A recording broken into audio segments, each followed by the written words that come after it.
तर मंडळी, मी काढली आहे किचनची साफसफाई. किचनमध्ये फक्त जेवणच नाही तर साफसफाईसुद्धा महत्त्वाची आहे. आणि मी 4 ते 5 महिने गावाकडे असल्यामुळे किचनमध्ये फार झुरळ झाली होती. कारण इथे 2 बॅचलर्स पण राहतात आणि माझे हजबंड, तिघंजणच होते इथे. त्यामुळे त्यांना साफसफाई वगैरे काही करायला वेळ मिळत नाही. कंपनीमध्ये खूप कामं असतात त्यामुळे. तर इथे मी अगोदर सगळे भांडे वगैरे काढून घेतले. बाहेर हॉलमध्ये काही ठेवले, काही किचनच्या समोर थोडीशी जागा आहे तिथेच ठेवून दिले. आणि अगोदर पाणी मारून घेत आहे, नंतर मग ते घासून घेते. तर भिंतीवर पण पाणी मारून घेतलेलं आहे मी, खिडकीवर पण पाणी मारून घेतलं. कारण भिंतीवर थोडंसं पाणी जरी मारून घेतलं तरी लगेच भिंती साफ होतात. आणि एवढ्यावर हात पण पुरत नाही घासायला वगैरे, त्यामुळे फक्त पाणीच मारून घेतलेलं आहे. आणि ह्या खिडकीच्या मध्ये खूप जास्त कचरा झालेला होता, कारण बाहेरची धूळ पण येते आणि आतमधला पण चिकटपणा किंवा कचरा वगैरे काही थोडा थोडा गेलेला असतो तो पण होता. तर खिडकीमधला तो कचरा काढायला भरपूर वेळ लागला. खूप सारा कचरा झालेला होता, पण प्रेशरमुळे तो लवकर निघाला. त्यानंतर हे सर्व कप्प्यामध्ये पाणी मारून घेतलं आणि सर्व त्या कप्प्यामधलं जे घाण वगैरे आहे ती सर्व काढून घेतली. वायपरनी ते पूर्ण पाणी काढून घेतलं अगोदर. आणि नंतर मग खालचं पण पाणी थोडंसं वायपरनी साफ करून घेतलं, कारण पूर्ण पाणी मारल्यामुळे खूप जास्त पाणी साचलेलं होतं. त्यामुळे अगोदर खालचं पाणी साफ करून घेतलं आणि त्यानंतर ताराच्या घासणीने सर्व घासून घेतलं. बेसिनपासूनच सुरुवात केली आणि मग पूर्ण हा ओटा आणि खालचे जे कप्पे वगैरे आहेत ते सर्व घासून घेतलं चांगलं स्वच्छ निर्मळ. कारण थोड्या थोड्या ज्या जागा होत्या त्या चिकट झाल्या होत्या, जिथे जास्त काढू शकत नाही. इथे मायक्रोवेव्ह वगैरे होतं, त्यामुळे ते नेहमी नाही काढत आपण. त्यामुळे तिथे बरंच चिकट झालेलं होतं, ते छान घासून घेतलेलं आहे. आणि इथे मी खालचा पाईप पण घासून घेतलेला आहे. आमची वॉशिंग मशीन जी आहे ती किचनमध्येच आहे, कारण ती सगळ्या मिळून आहे, तिघांमध्ये आहे आमच्या.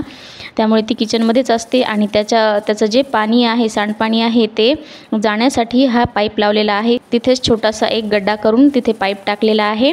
तर तो पाईप पण थोडासा खराब झालेला होता, तो पाईप पण घासून घेतला.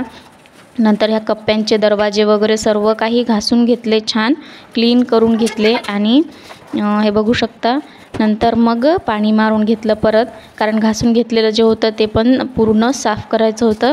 तर परत प्रेशरनी छान पाणी मारून घेतलं, तर जे घासून वगैरे घेतलेलं होतं ते पण निघालं. आणि जो काही चिकटपणा, जी काही आतमध्ये गेलेली धूळ वगैरे होती, कचरा वगैरे, सर्व काही ह्या प्रेशरच्या पाण्याने धुवून निघालं. तर बघू शकता, सगळीकडे पाणी मारून घेतलं छान. आणि परत एकदा पाणी मारल्यामुळे खाली बरंच पाणी साचलेलं होतं, तर परत एकदा वायपरनी साफ करून घेतलं. परत फरशीवर पण पाणी मारून ते पण छान साफ करून घेतलं. आणि ह्या सगळ्या प्रोसेसमध्ये अख्खा दिवस गेलेला आहे. व्हिडिओ जरी 5 मिनिटात झाला तरीही पूर्ण दिवस गेला आहे पूर्ण साफसफाई करण्यामध्ये. आणि सगळ्या शेवटी मग परत पोछानी पुसून पण घेतलं, पाणी पिळून पूर्ण किचन, हॉल वगैरे मग नंतर सर्व पुसून घेतलं.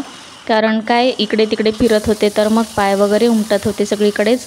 तर सर्व काही पुसून साफ करून घेतलं, कारण एवढा चिकटपणा वगैरे झालेला होता. रोज पुसून घेतल्याने पण चिकटपणा निघून जात नाही, थोडा थोडा राहतोच. त्यामुळे एकदा असं साफसफाई करावीच लागते. 5-6 महिन्यातून किंवा वर्षभरातून एखाद वेळेस असो, तेव्हा आपण साफसफाई करावीच लागते. मी मागच्या वर्षी गणपतीमध्ये साफसफाई केलेली होती, तर तेव्हापासून नव्हती केलेली किचनची पूर्ण साफसफाई, त्यामुळे मग आता करत आहे. तर हे बघू शकता, हॉलमध्ये श्रवण खेळतोय, त्याला सोफ्यावर बसवलं आणि बाकी सर्व साफ करून घेतलं. थोडासा हॉलमध्ये गर्दा दिसतोय, तर ते किचनमधलं सामान वगैरे ठेवलेलं होतं, आजूबाजूनेच पूर्ण साफ करून घेतलं. कारण मेन मोटिव्ह किचन साफ करण्याचा होता. किचनमधला पूर्ण सामान काढून ते साफ करायचं होतं. तर हे बाहेर पण किती ऊन तापते बघा. बाहेर पण थोडंसं पाण्याने पोछा मारून घेतलेला आहे आणि उरलेलं पाणी बाहेरच टाकून दिलं. तर त्यानंतर अंघोळ वगैरे केली मी, फ्रेश झाले, थोडासा आराम केला. आणि नंतर संध्याकाळच्या वेळेला हे परत सेट केलं. परत जिथले तिथं भांडे वगैरे, डाळीचे डबे असतील किंवा दुसरे काही भांडे वगैरे असतील ते सर्व आणून ठेवून दिले. तर त्यालाही बराच वेळ गेला. भांडे ठेवायला जास्त वेळ गेला नाही जेवढा तो काढायला आणि हे साफसफाई करायला गेलेला आहे. तर भांडे ठेवण्याचं काम फक्त 15-20 मिनिटात झालेलं असेल, जास्त काही वेळ लागलेला नाही, कारण सर्व काही झालेलं होतं, फक्त आणून ते ठेवायचेच होते. तर जेव्हा आपण काढतो भांडे आणि परत ठेवतो तेव्हा बरीच जागा पण मोकळी होते आणि त्याच निमित्ताने साफसफाई पण होते. त्यामुळे मग मध्ये मध्ये असं सर्व काढून मी क्लीन करून घेत असते. कारण वरतून जरी पुसलं आपण तरी त्याला धूळ वगैरे चिकटत राहते आणि आतमध्ये कचरा राहतोच. तो प्रेशरने पाणी जेव्हा मारतो आपण तेव्हा पूर्ण जो कचरा किंवा बारीक जे कण असतात धुळीचे ते सर्व निघून जातात. तर मग परत इथे ह्या जे प्लेट्सचे रॅक आहेत आणि हा मसाल्याच्या डब्याचा एक रॅक आहे तो पण आणून ठेवलेला आहे. पाईप पण लावून दिलेला आहे व्यवस्थित. त्यानंतर मायक्रोवेव्ह पण आणून ठेवलेला आहे. सर्व पसारा नीट लावून ठेवला. झालं बाबा एकदाचं सगळं शेवटी झाल्यानंतर मग एकदम रिलॅक्स झाले. सर्व कप्पे वगैरे लावून घेतले आणि खूप छान वाटलं. साफसफाई झाल्यानंतर किचन क्लिनिंग जेव्हा होते तेव्हा एवढं छान वाटतं. लगेच एक कप चहा करून घ्यावासा वाटतो. तो नंतर घेतलेलाच होता मी.